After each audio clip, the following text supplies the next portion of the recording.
Okay, with number 34 here, we'll be doing exactly what we started and did 2 videos on, which is we need to reduce all of our forces to a single force and all the moments to that force acting at a particular location. So I've gone ahead and, like I did before, I defined these forces for us like so. But now, before I go on, what we're going to do next is we're going to calculate the moment, and you really ought to give this a crack yourself first. Okay. So pause the video and see if you can work out what the moment is. It's not hard, but it's a complicated diagram. It's easy to make a silly mistake. So pause the video and see if you can work it out. Then when you come back, I'll work it out for you, okay?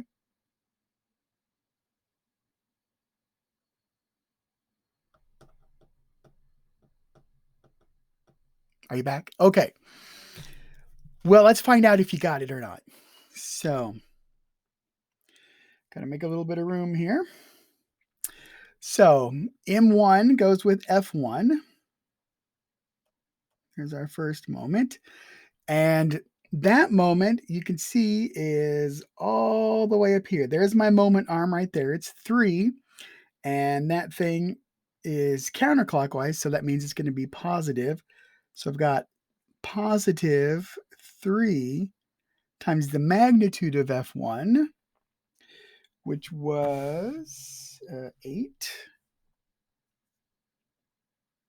So my first moment is 24. All right. Okay, now let me I don't want my picture to get all crazy, but let's take a look at the moment arm for F2. So the moment arm for F2 is right here. See, F2's line of action brings it down just like this. And so that's just a half. So it has a moment arm of a half, and the magnitude is 6. And it's going to be in the negative direction. It's going to be clockwise. So we can say M2 is, what did I say that was, 0.5? Yeah, 0.5, magnitude of 6, but it's in the negative direction, so -3 for that one. And M3, let me get rid of a few things here. Boop, very nice.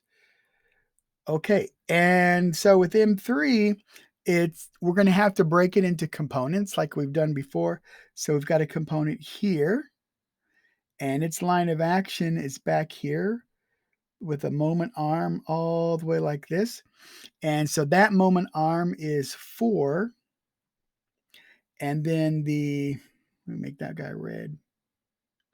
And then the vertical component has a line of action that comes down here. And our moment arm there is 2. Okay. And those are both going to produce a clockwise moment, which means that we call it negative. All right. So I got -4 onto 3. That's my horizontal component. -2 onto 4. And that's equal to -20. Okay. So my resultant moment turns out to be a whopping +1. Okay. Can you believe it did that? Of course it did that. So I'm okay. Here's the deal.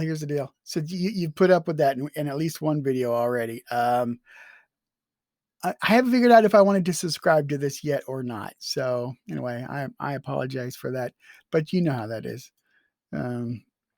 Anyway, it's been a pretty good program I'm using. It's a program that lets me broadcast from my iPad. That's how I do this.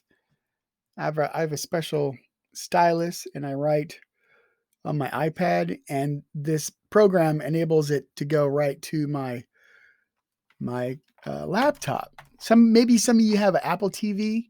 All right, and you can broadcast from your iPad or your iPhone to your Apple TV.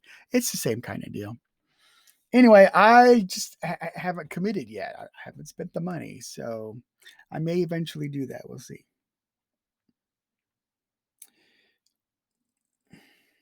All right, so let me clean some things up here. We got a little bit of mess. Boop. There we go. That looks a lot better. Now, let's think about this resultant force, okay? -5 -2. Okay, what is that? What does that look like? Well, so I'm going to go 1, 2, 3, 4, 5, 1, 2. Okay, so that vector is going to look something like this. Okay, now let me get rid of my dots. Okay, and just to refresh your memory, what we're trying to do is figure out where is this thing going to go. Okay, so where is its line of action in here? And so what we're going to do in this case is we're going to look at however far this is, y, and then we need the horizontal component. That's an x, I promise. We need the horizontal component of our resultant there um, in order to get y. Okay, so mr, it's going to be plus, we're up a distance y, and we need the horizontal component of our resultant, and all that has to be equal to 1. Suddenly looks like a third grader is writing this. I don't know what's going on with that. Okay. So y becomes 1 over rx, or 1 over 5, which is 0.2. Okay. There we go. Um, these are not complicated. They can be a little bit tedious. There are a lot of places where you can make simple mistakes. Okay, so don't get in a hurry. Take your time when you're doing these things. Double, triple check things, that sort of thing, and that'll help keep you out of trouble. All right. Okay, so there's just one more set of videos for this chapter, and then after that, we'll be ready for our second test.